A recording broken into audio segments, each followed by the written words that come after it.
See, I'm gonna keep it real. When you ask a lot of these Latino, especially Mexican Americans, and when you ask them about the situation in the border, a lot of it for a long time used to be mixed.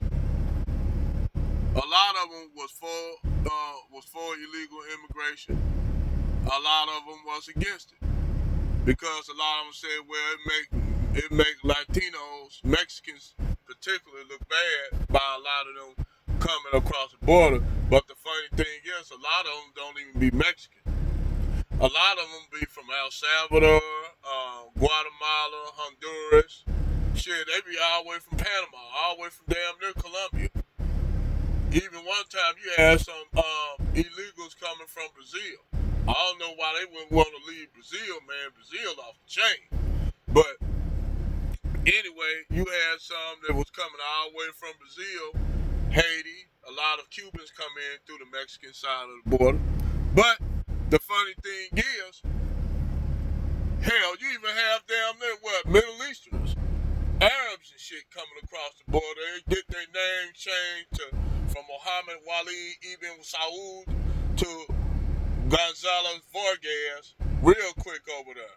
All they had to do was make deals with the cartels and shit. They give them fake documents and all that shit. And they come over here, they learn, them Arabs learn Spanish real fluent, come over across the border, posing as Mexicans or other Latinos come over here and blow shit up. I'm just saying, blow shit up. So I'm just saying. But this real instance, a lot of Mexican brothers hit them to the core.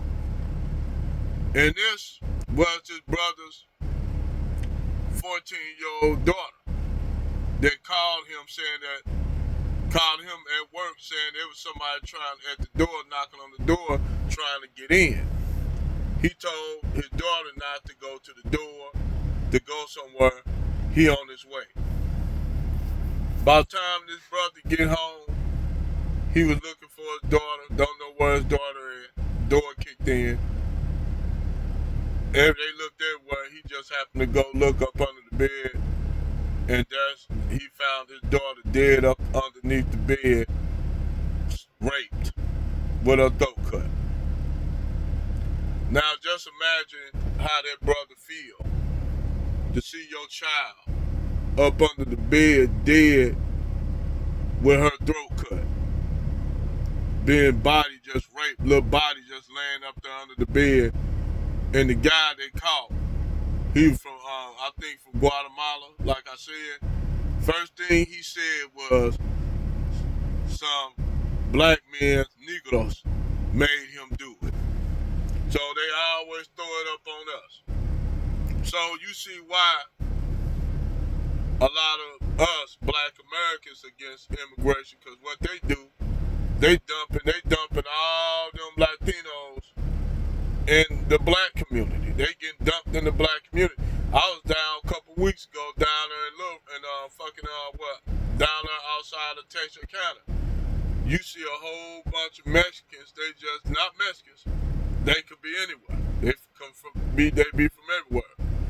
Just dumped all of them right there.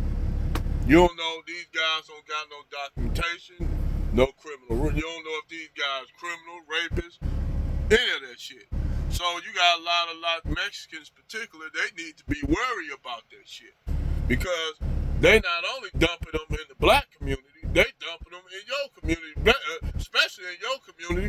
Y'all need to be really aware of this shit. After that shit happened right there, y'all should be like, nah, fuck that, man. You need to find out where these dudes from, what's their background. Y'all, especially you Mexicans, need to be really worried about that shit. Because you don't know where them guys coming from. You don't know what kind of criminal record them guys have. And that shit can happen to anybody, man. You go, your daughter or something, your son can be walking. All of a sudden, they snatch your little daughter up and do some shit like that. Especially you Mexicans, y'all really need to be watching out for that shit. You know, because they really dumping them off in y'all community. And you don't know where them people come from. You know, and then some of them Spanish, see, this the thing is with Latinos, don't all, even just because they speak Spanish, some of them might have a different dialect. So sometimes their dialects might be different. Like a Puerto Rican and a Mexican dialect, the Spanish is different. Same thing with Arabic. You got Arabic that's spoken in Saudi Arabia, and you got Arabic that's spoken in Iraq. Now they both Arabic, but they different dialects. One is what you call the Mennonite Arabic, and the other one is a Syriac form of Arabic. It's based on Syriac. They both Arabic, but one is more Syriac, Aramaic, and one is what you call Mennonite. So when you got different dialects of Arabic and different accents, you're going to have that with Spanish. So you might have somebody from Guatemala come to the Mexican border, even though he speaks Spanish, they got to try to get a damn translator because they don't understand his form. You got to keep in mind, Spanish is a concocted language of Arabic itself. Spanish is a mix of Arabic, Greek, and Latin. So now you got a language that's already mixing with indigenous language, then added with the African background of it. So you got a language that's a fucking Creole language. That's what the whole thing Creole is, but that's a whole other subject. Mexicans need to be really worried about that shit. I'm just saying, man, Mexicans need to have their heads on swivel. That's all I got to say. Over and out.